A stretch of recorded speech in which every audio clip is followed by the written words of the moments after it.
Alabama folk singer is dead after she was attacked by a pair of coyotes. What is the monkey doing? Tell me what the monkey... He hit your face off! We actually have a trainer in the water with one of our whales. If I show weakness, if I retreat, I may be hurt, I may be killed. Baby Azaria Chamberlain was taken by a dingo back in 1980.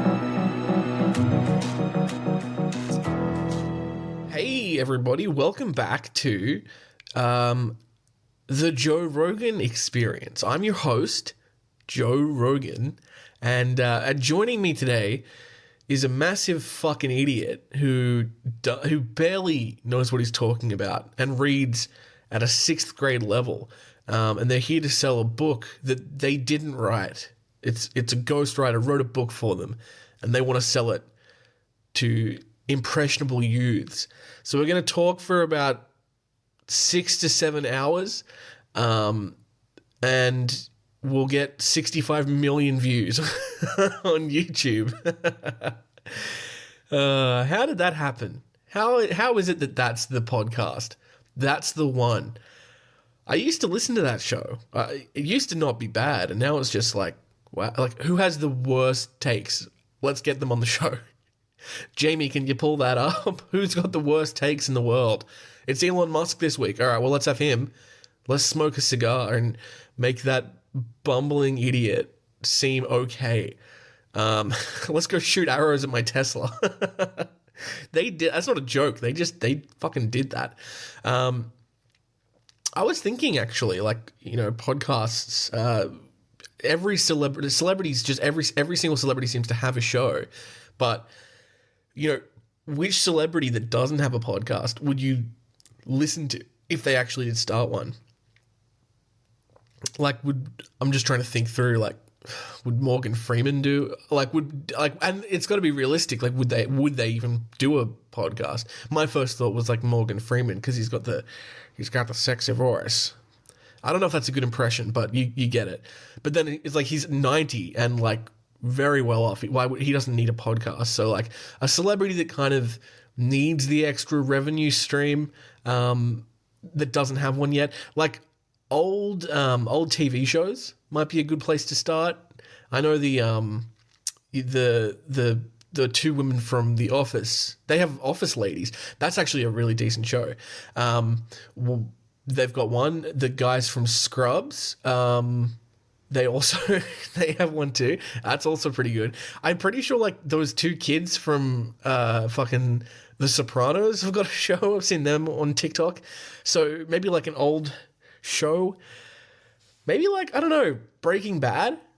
Breaking Bad's been off the air for kind of like enough time. I'd probably I'd listen to a podcast hosted by Walt Jr. It's all about breakfast and crutches. Dad, this is bullshit. Is that ableist to do the impression? I don't know. It probably is. I apologize if I should have done that. What are we doing today? Oh, man-eaters. Welcome back, everybody. I do get the question a lot.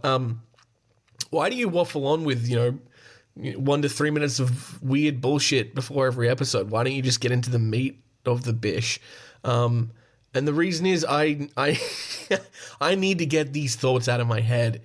I just, like, if they stay in my brain will fester and rot. So you have to deal with it for a little bit just to keep me conscious and sane. But we are back with Man-Eaters. Hello, welcome back to the only true crime podcast on the internet where all the killers are real animals, whether it's biting, scratchings, maulings, or clawings. You know we're here to talk about it. I'm your host, Jimothy Chaps. Joining me as always, Empty Chair. Say hello, Empty Chair. Excellent. And of course, making a triumphant return in the last few weeks, African Drum Circle. How you doing, buddy? That's great. Well, folks, we are here today with another episode, back in Newcastle, back at home after a week in Perth, which was lovely, by the way. If you haven't been to Perth, check it out. I mean, it's probably actually, definitely, if you don't live in Perth, it's an annoying distance to get to, no matter where you are. But we are back. I am home. We're back with another episode. Today we're looking at chimpies, man's best worst friend, man's weirdest cousin. Chimpanzees, we're talking about them. We've talked about chimps in the past with one of the most, famous animal attacks that I can think of, and we will cover a little bit of that later. But today we're talking about a chimp attack that I wasn't really aware of until doing a little bit of research. A famous NASCAR driver, I believe, was attacked by a chimpanzee. We'll get into the story in a moment. So, just so you know, we are talking chimpies. So I don't know if you've got some weird aversion to hearing about chimpanzees. I don't know what to tell you, man. That's what we're doing. All right, let's get into it. Chimp. What are we going to call the episode? Chimpy. Chim champ. We'll figure it out in post. Okay. All right. Here we go. Let's talk about the chimpanzee attacks.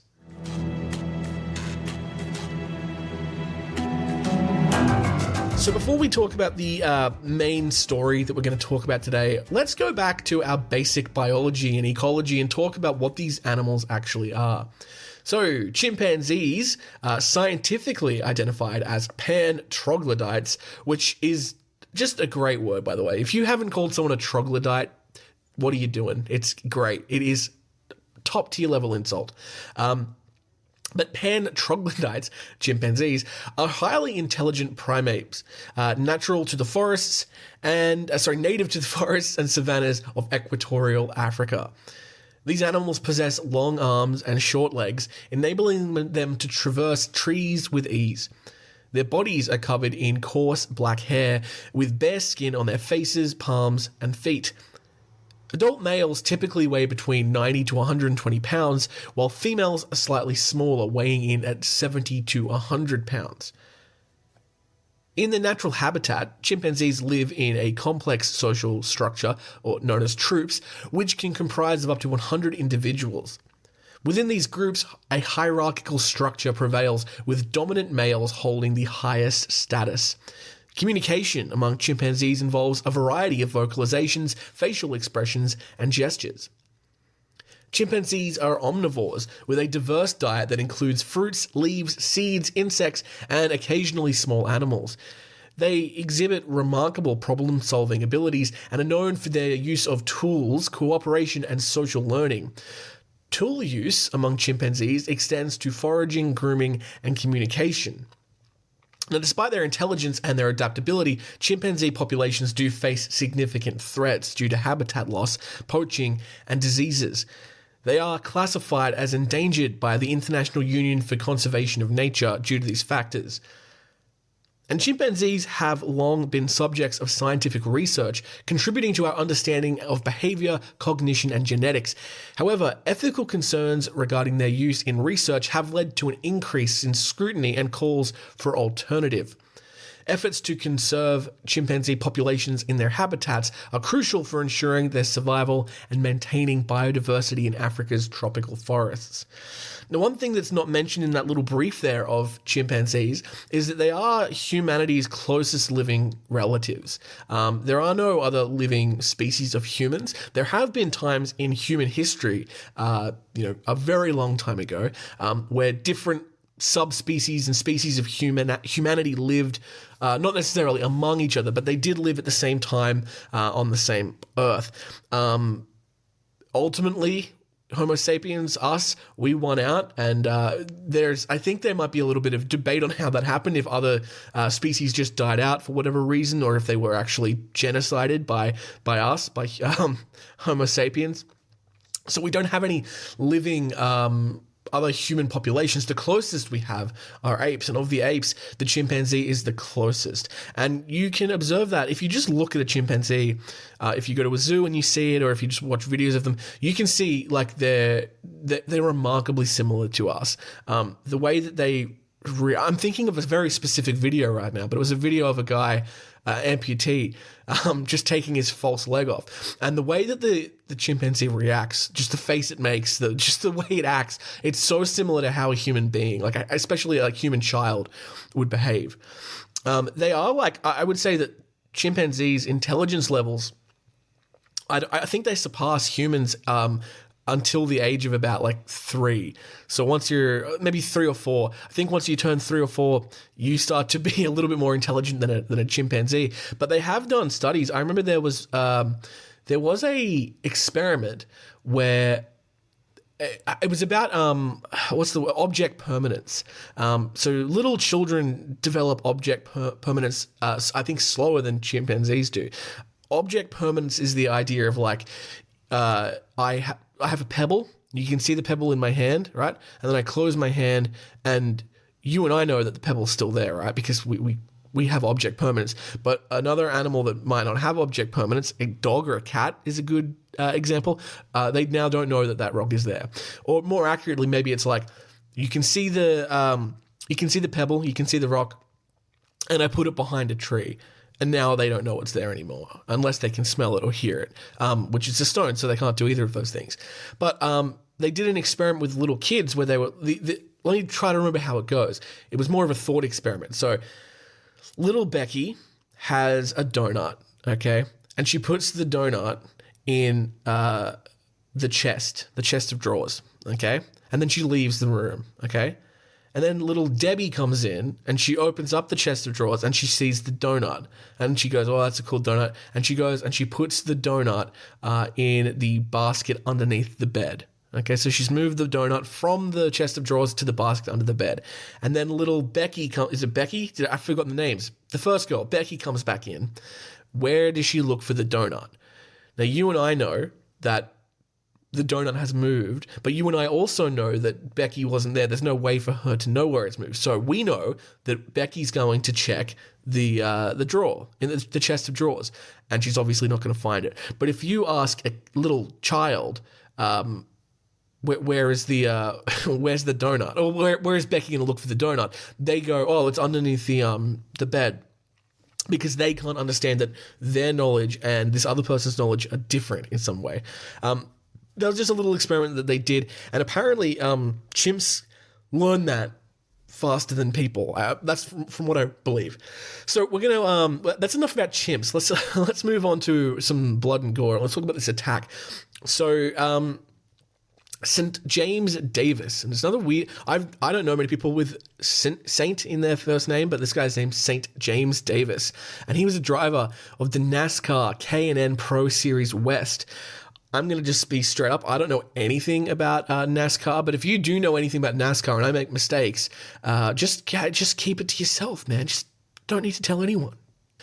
But anyway, St. James Davis was a driver for the NASCAR, and he and his wife, LaDonna Davis, they raised Mo, who was a pet chimpanzee, and they raised him as if he was their child, a human child. The city of West Covina in California confiscated Mo after he bit multiple individuals and put him into an animal refuge close to Bakersfield, California. The Davises fought a protracted, fruitless court case to get Mo back. On the 3rd of March 2005, on one of their regular visits to the sanctuary with Mo, St. James and LaDonna Davis were assaulted by Buddy and Ollie, 2 young male chimps who had broken out of their cages. LaDonna Davis lost her thumb in the ensuing attack, while St. James Davis was viciously mauled, leaving him with missing extremities and severe deformities. So let's go back to the beginning of the story and meet our main characters, starting with Mo. So Mo was born in Tanzania in 1967, and the Davises adopted him soon after. Mo was left an orphan after Tanzanian poachers killed his mother when he was just 1 day old. Being childless, the Davises reared Mo as their own child. The chimpanzees shared their house, the chimpanzee, there's only one of them, shared their house, dressed and trained on the toilet, and took baths. Mo actually took part in their wedding. LaDonna Davis described him as, quote, a combination of a flower thrower and the best man. When Mo was 10 years old in 1977, he actually bit a woman, breaking her finger. A lawsuit ensued, but the matter was eventually dropped. Mo spent the 1990s living at the Davies house in an enclosure that was 10 feet by 12 feet wide, which is about 3 meters by 3.7 meters. In August of 1998, Mo fled. Mo had been scared, the Davises said, by an electric jolt that happened while his cage was being fixed. Mo had to be restrained by a few of the local police who were brought in. Mo mauled a policeman's hand and damaged a police car when he resisted being captured. Pretty much he resisted arrest. The police officer needed $250,000 in medical care and rehabilitation to get over this injury. On September 2nd, 1999, a visitor came to see Mo. The woman put her hand into Mo's cage even after the Davises warned her not to. Mo then bit her. The Davises said that the woman had red nail paint on and that Mo might have thought they were his favorite licorice. When the woman filed a lawsuit, the Davies settled. After seizing him, the West Covina police moved Mo to an animal sanctuary. Although they tried, the Davises were unable to get back possession of their chimpanzee. After the Davises launched a civil rights case against West Covina in 2002, the city finally consented to pay the Davies $100,000 pay them $100,000 plus $225,000 for a house purchase in Baldwin Park, California, which is close by, where they could live with Mo. They got $225,000. That's insane. Now, the attack. Let's talk about what happened. So they regularly paid Mo visits at the animal refuge. Following the licensing issues at the animal sanctuary in 2003, Mo was moved to Animal Haven Ranch, which is close to Bakersfield, California. 6 primates lived at this non-profit animal haven, which covered 22 acres. Mo turned 39 years old on March 3rd, 2005, when the Davises visited Animal Haven Ranch.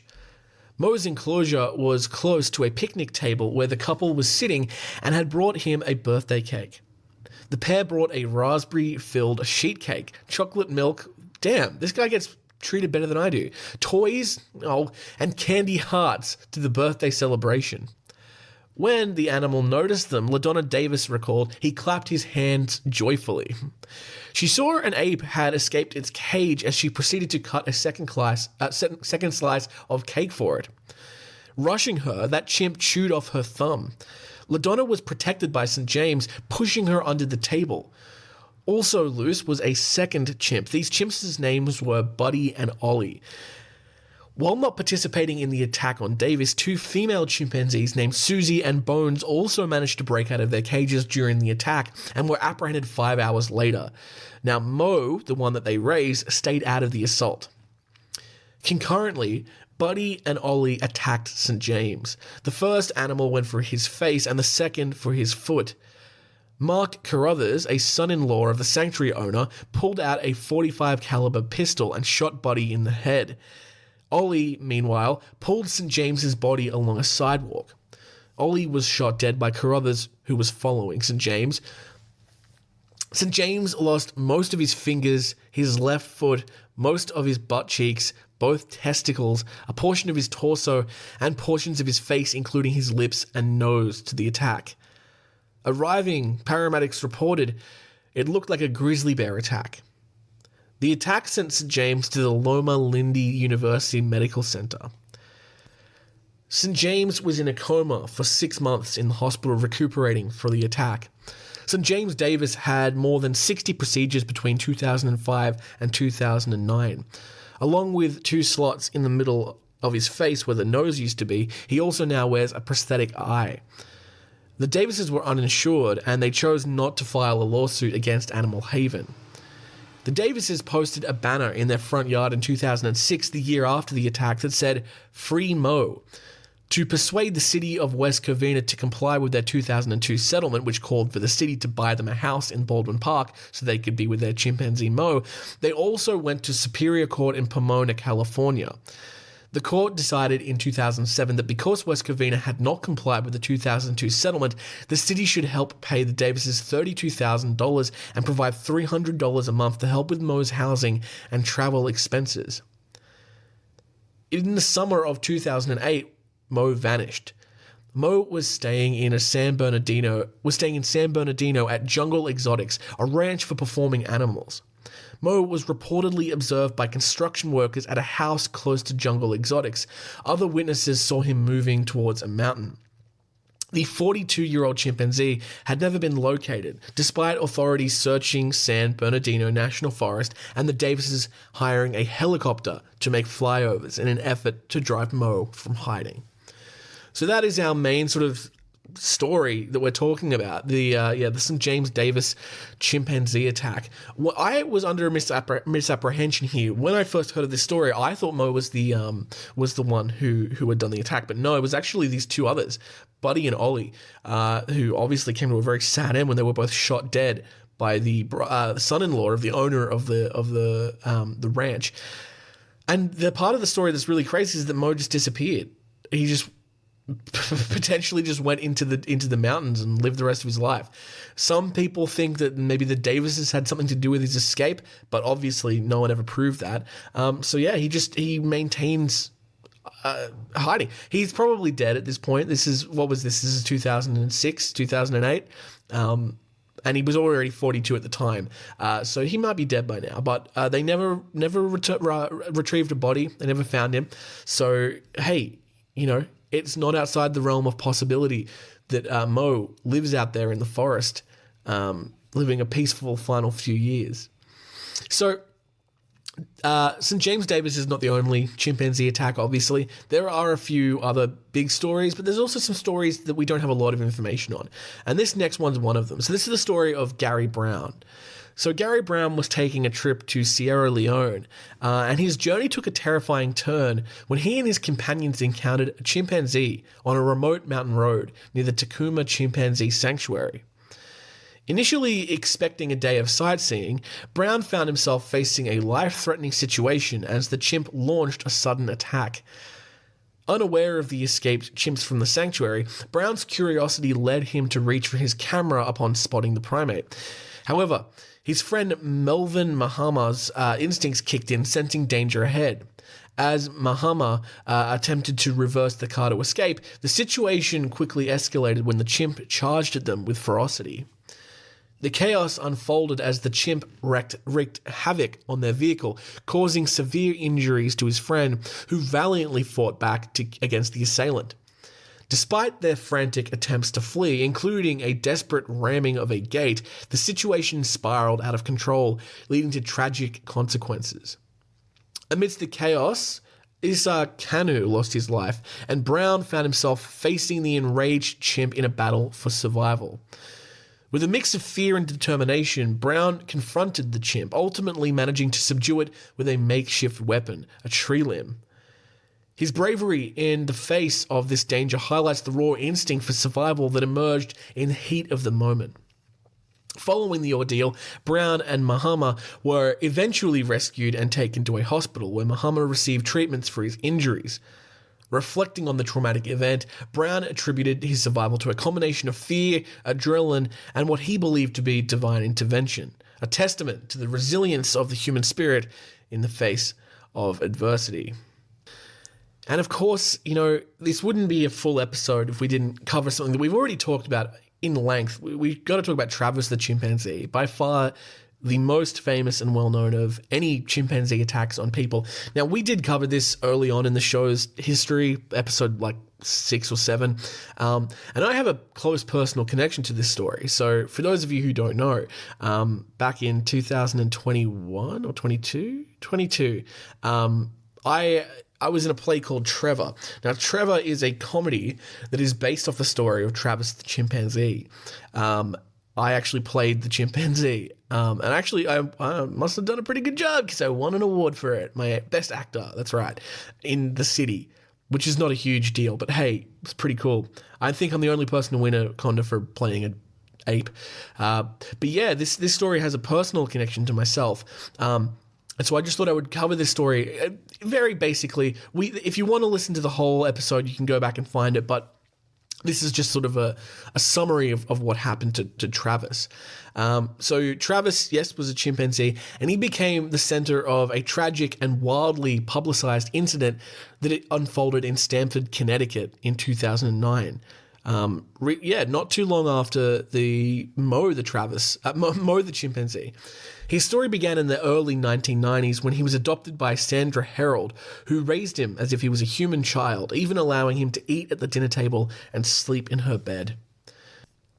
Over the years, Travis became a well-known character in his local community for his friendly demeanor and his apparent domestication. He appeared in television commercials and had been featured in photos and with celebrities. However, despite his seemingly docile nature, Travis did remain a wild animal with instincts and behaviors characteristic of his species. A tragic turn of events occurred on February 16th, 2009, when Travis attacked Harold's friend Charlotte Nash, who had come to assist Harold with a task. In the sudden and violent assault, Travis inflicted severe injuries on Nash, including the loss of her eyes, nose, lips, and her hands. The attack was so brutal that it left Nash permanently disfigured and fighting for her life. In a desperate attempt to save Nash, Harold made a frantic call to emergency services. And part of that call is actually in the intro theme music to this podcast. When you hear... I'm trying to remember how it goes. I've heard it so many times. She ripped her face off. What is the monkey doing? That's from this story. That's part of the actual 911 call. When police arrived at the scene, Travis turned his aggression towards them, prompting officers to shoot him multiple times in self-defense, ultimately resulting in his death. Now, if I remember the story correctly, he also while the cops were in the car, he threw himself at the car door so hard that it shattered the glass, which injured the officer inside. It also prevented that door from being opened, I believe. So this incident, it shocked the nation, and it sparked a widespread debate about the dangers of keeping wild animals as pets. It raised questions about the adequacy of existing regulations governing the ownership of exotic animals and the ethical implications of attempting to domesticate creatures that are inherently wild. It's an insane story, and it may be after we hit 100 episodes, it may be one of the ones that we go back and we do a Redux episode to, and we get even more in depth. But it is an incredibly sad story, and as you can tell, there are so many parallels and similarities between this story and the story with Mo. Both were raised as children. Both, were fun. The difference being that Travis actually did the assault himself. Mo, as far as we know, never really. Well, he bit a couple people, but he never killed anyone. He never maimed anyone badly.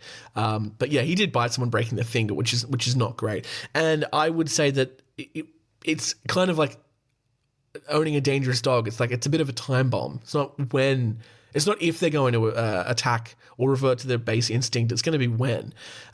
So a chimpanzee as a pet is such an insane idea to me.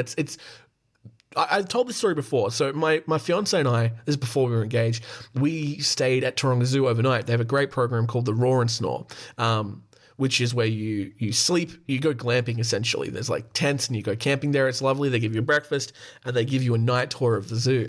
And as they were taking us through, and I have said this before, so I apologize if I've repeated it to you, They asked us, what do you think the most dangerous animal in the zoo is? And people are like, oh, it's the lion, so lions, elephants, whatever.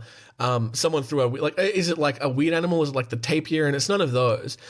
He was like, no, the most dangerous animal in the zoo is the chimpanzees, because they're smart and they can escape, and they're terrifying. They are insanely strong, stronger than they look like. They can just rip hands off like it's tissue paper. And lo and behold, like a couple of days after we were there, the chimpanzees escaped. They escaped their enclosure at night and then returned to the enclosure, but the security cameras caught them. And they had to go through and, figure out how did the chimps do that? How do they escape? Was it like a gate left open or something like that? But it turns out that they just I don't know. I think they figured out the locks and they got out. So yeah, chimps are not an animal that I would ever. I think they're great animals. They're really cool, and they're extremely intelligent, and I hugely respect them. But it's not an animal I'd ever want to be near in any circumstances. Even if it was like a trained domesticated chimp, I would not trust it to not rip my face off and my hands off. So that's a little bit of a shorter story than we're used to, but we've just gone through and talked about all the chimp attacks, or the main chimp attacks that I could find. I'm sure there's more. Maybe we'll do another episode on these in the future. But for now, we're going to take a little break, and we'll be back soon with the rest of our episode. So, go and do a little wee-wee.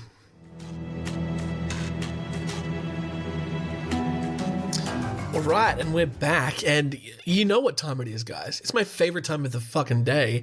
Time for the scratch of the day.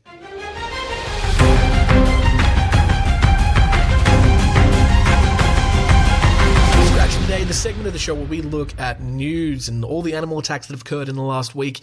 And one thing that you may have noticed if you've been following the Instagram, I've started doing some little bit of breaking news for you. So I got some Google alerts set on my phone for any time there's an animal attack or event of animal cruelty or anything like that. So I tried to post that. And one of our stories today is something that I was alerted to quite quickly after it happened, and it's actually become quite a viral story. You may have heard of this already. So a young boy in India has been killed after his mother threw him in a canal filled with crocodiles. It's an extremely sad story. It's a red flag story for anyone who doesn't like to hear about children being killed, but we are going to talk about that now for the next few minutes. So you may want to skip forward if you can't handle that. Yeah, it's so like I said, I reported it, put a post on Instagram about it a couple nights ago. But let's read through what's happened because there may be some developments since then. So a 6-year-old child with disabilities was killed in India over the weekend after the child's mother threw him into, quote, a crocodile-infested canal, multiple outlets have reported. The child's mother's name was Savitri, and she threw her son into the water after an argument with her husband on Saturday night in Dandeli, a rural village in Karnataka, according to CBS News.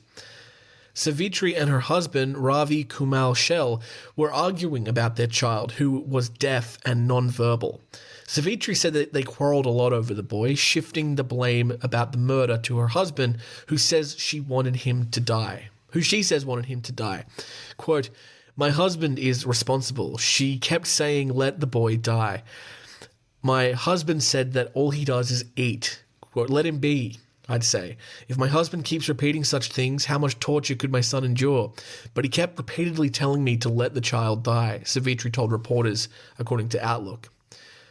Shortly after returning home, Savitri called on her neighbors and people nearby to help search for her son. Neighbors began to help look for the child, alerting the local police department of the situation. Divers looked for the child in the water, but weren't able to locate the body until the next morning. Quote, we found the child's body from the canal on Sunday morning. There were several injury marks on the child's body and one hand was missing, which seems to have been eaten by a crocodile. Savitri told police that her husband blamed her for their son's disabilities and urged her to throw him into the river, CBS News reported. The couple was arrested and are now facing various charges, including murder. The younger oh god, there's another boy. I didn't know this part. The couple's younger son and the child's body are currently in the care of relatives. Whew, yeah, that's a heavy hitter story. Right out the gate. Pretty terrible. There's a lot to unpack there. So yeah, I mean, obviously, I feel very sad for what happened to this child. And it's just a case of, ableism, really. And not to, I feel like this shouldn't even need to be clarified. I'm obviously not saying that there's any level of disability that would make you deserve to be eaten by a crocodile. But being mute, what was he? He was mute and had a speech impediment, did he say?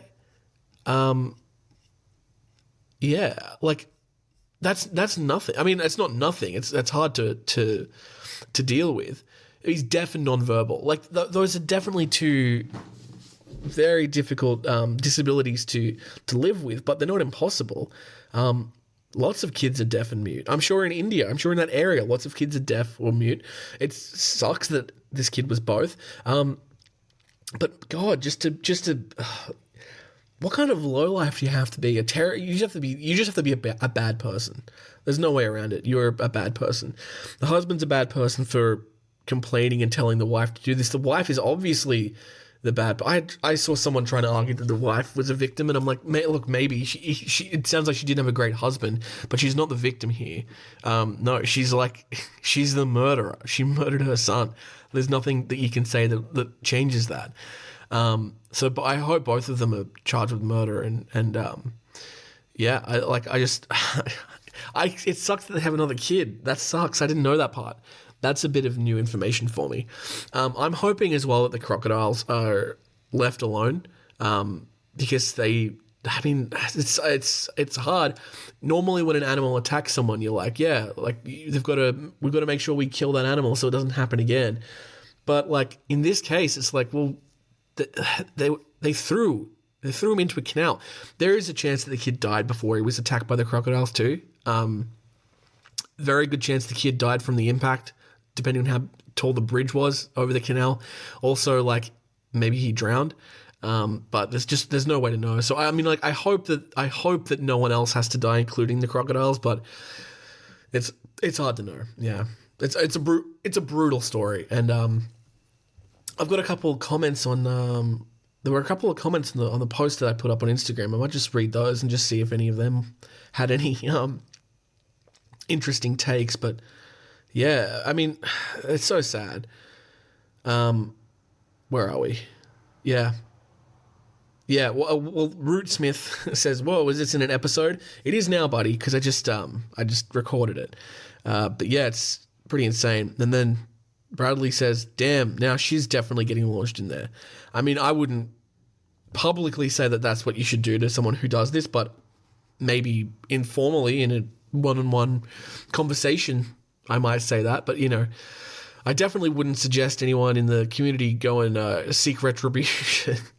No, I definitely wouldn't do that. But I hope that, yeah, justice is delivered on this case. Okay, so we're gonna switch now to another story involving a crocodilian, but this one has a slightly happier outcome, I believe. So a 10-year-old girl has actually survived an alligator attack by using a trick that she learned in an amusement park. A 10-year-old girl, where are we? Gruesome animal attacks quite often make the headlines with devastating outcomes. However, a young girl from Orlando managed to escape what would have been her last moments using a trick she learned from an alligator-themed amusement park. Here's what happens. Juliana is the name of the girl, and she saved herself from an alligator attack. Once an alligator has managed to catch you in their fangs, there's not really much you can do to let it go. Young Juliana Ossa was swimming in a 2 feet deep pond in Orlando on the 20th of April in 2017. Okay, this is an old story, when she narrowly escaped a gruesome alligator attack. All of a sudden, the animal bit her and kept holding her legs in its jaws. According to Unilad, which we all know is such a great, prestigious journalistic, resource. According to Unilad, alligators usually kill their victims by biting them and holding them down as they descend into the water. Luckily for young Juliana, she knew just the trick to convince the animal to let her go. She told NBC Today how she learned the useful technique from her trip to an alligator-themed amusement park. She said, quote, "I tried hitting it on the forehead to let me go. That didn't work, so I thought of the plan they taught me in Gatorland." During her visit to Gatorland, Juliana saw a man wrestling an alligator and teaching the viewers how to save yourself from an attack. She recalls the man said, quote, "I stuck 2 fingers up its nose so it couldn't breathe. It had to be from its mouth, so he opened it, and then he let my leg out." This is really a smart technique, as alligators are too strong to even flinch when you hit them. But like other animals, they need to breathe. Juliana's incredible bravery earned her applause from around the world. As the alligator released Juliana, her uncle rushed to the shore and pulled her out of the water, noticing her injuries. She was taken to the hospital and was allowed to go home after a few days with several bandages tightly wrapped around her leg.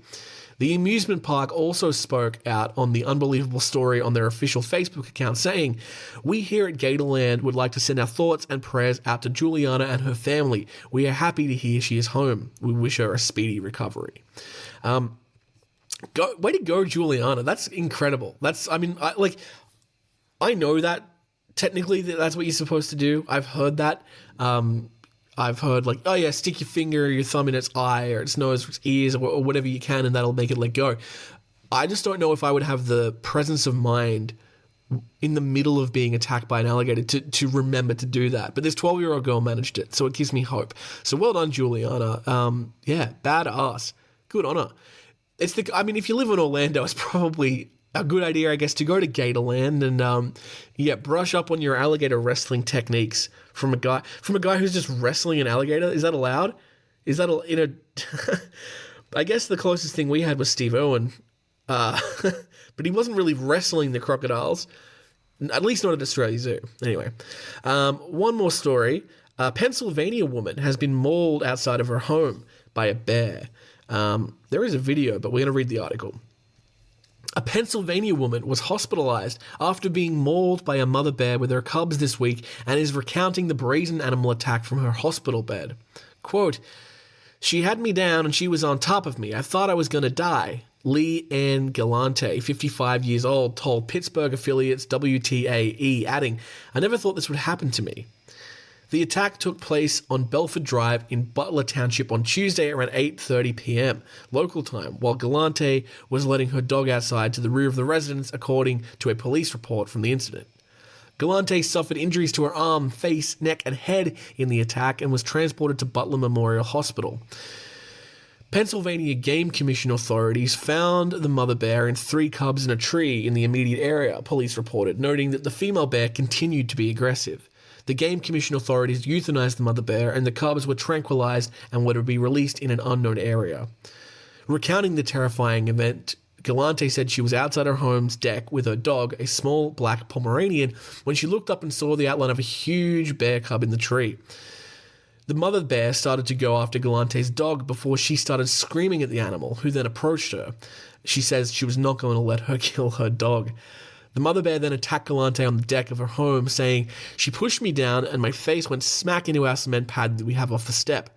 She then got me on the back of my head and was pulling it so hard I thought I was going to get scalped."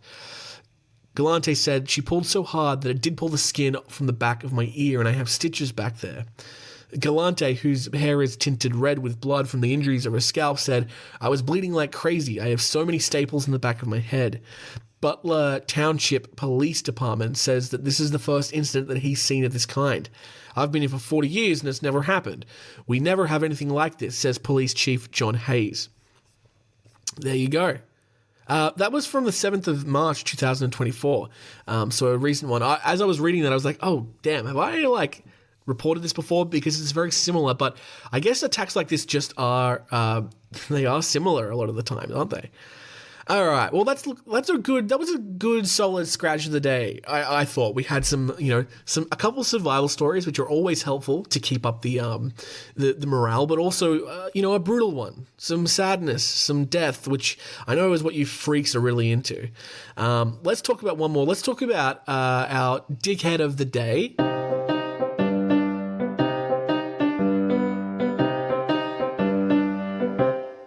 Yeah, one of my favorite segments where we talk about a real dickhead who, rather than being attacked by an animal, he is the attacker. He is the animal who is being attacking animals. That was a bad way to put it, but you get what I'm saying. So a man has been sentenced in Kent County in an animal abuse case. Michael Thomas Lawton has been sentenced to 2 years probation. He is now not allowed to own any animals during this time. The man, found with over 24 exotic animals in his Kent County home, including some that were neglected or dead, learned his sentence on Wednesday. Michael Thomas Lawton was sentenced to 2 years probation. He is now not allowed to own any animals during this time. He pleaded no contest to one count of attempted cruelty to 10 or more animals, but less than 25 animals back in March. Another charge of cruelty to 10 or more animals, but less than 25 animals, which is a felony, was dismissed. The animals were found in his Gaines Township home in October of 2023. A total of 27 exotic animals, including boa constrictors, pythons, corn snakes, tree snakes, tarantulas, a Pac-Man frog, and a tegu, were recovered from the home. An additional 10 snakes were found. Some of the animals were taken to John Ball Zoo, while others were taken to N&N Exotic Reptile Rescue in Grand Rapids for treatment. Nicole Brandeis and Neil Hugh with NNN Rescue showed 13 on Your Side, which I think is the name of this website, the small containers the animals had been living in that were filled with feces. The animals were almost all battling respiratory illnesses, and they were all infested with blood-sucking mites. That's terrible. Brands and Hugh said the animals were making absolutely amazing progress. Quote, "We've been giving them the care that they should have had from the start. Really, just doing that, along with the medications and the info that we get from our vet, we follow that, and within a month, usually the reptile is fully turned around if it's not too late. So it's really just giving them the care that they really need," Hugh said. NNN Rescue said the animals taken from the home will be adopted out once they're healthy enough to do so. There you go. Well, there you go. Michael Thomas Lawton, you are our dickhead of the day. Thank you very much, sir, for the content, and also fuck you. Don't ever own a snake. This guy seems like not the kind of guy that's going to be bothered by, like, not being allowed to own a pet. Because he could just, like, get a pet. He could just take a snake from outside and be like, it just came inside. I don't know. I don't want to give him any ideas. Let's stop while we're ahead. Okay. Look, guys, I think that's going to do it for our episode today. Thank you so much for joining me. As always, I appreciate your faces. I appreciate your continued love and support. Thank you to everyone who has sent messages over the last week or so. I've really, really appreciated that. I've got a couple interesting episodes coming up for you. It's a little two-part series. I can't remember what I'm going to call it, but it's going to be the weird ones. Let's call it that. The weird and wacky ones. The wild and wacky. Something like that. A two-part series about, the first part's going to be, I believe, so people that were killed by animals in, like, weird ways, so just not your regular animal attacks. And then the second part of the series is going to be the reverse, so animals that were killed by humans in weird ways. So not obviously just not farming or, like, hunting, but yeah, weird, definitely weird way. So we will be doing that over the next 2 weeks. I'm very excited for that, by the way. A lot of levity. We've been quite dark for the past few weeks, I feel, and I mean, it's not going to be funny. I mean, it will be funny. It's not going to be, how do I say this? People die, so it's I think you're going to have a good time. That's pretty much what I'm saying. Just really quickly before you go, I wanted to ask you a quick favor. If you could all head to the Instagram and just give us a follow. The Instagram is @ManEatersPodcast. That's kind of where I've been doing all the social media stuff. Like, it goes to a Facebook, but I don't even see that. Facebook's kind of dead, but Instagram's kind of crushing it. So Instagram is not a bad place to go. Currently, we've got like 160 followers, which isn't very many. So I'd love to get a few more people following that Instagram. I do update every time that there's a new episode. You can see I put a little graphic up. It's always the same few people liking it, and I just wanted those people to know I really appreciate you. But yeah, also new things like the breaking news alerts, stuff like that, they'll go up often as well. So head over to the Instagram @ManEatersPodcast, because it's a good place to get reminded on all the content that we're doing. And of course, my Instagram personally is Jimothy Shaps, and you can follow me there as well. How many followers do I have? Do I need more? Do I need to be begging for more? I got 479. That's pretty bad. That's fine. That's whatever. It's okay.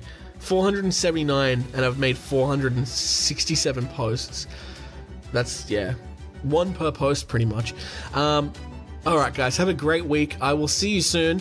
Have a terrific 7 days. And as always, please, for the love of God, stay safe, because as we've learned, it's a jungle out there.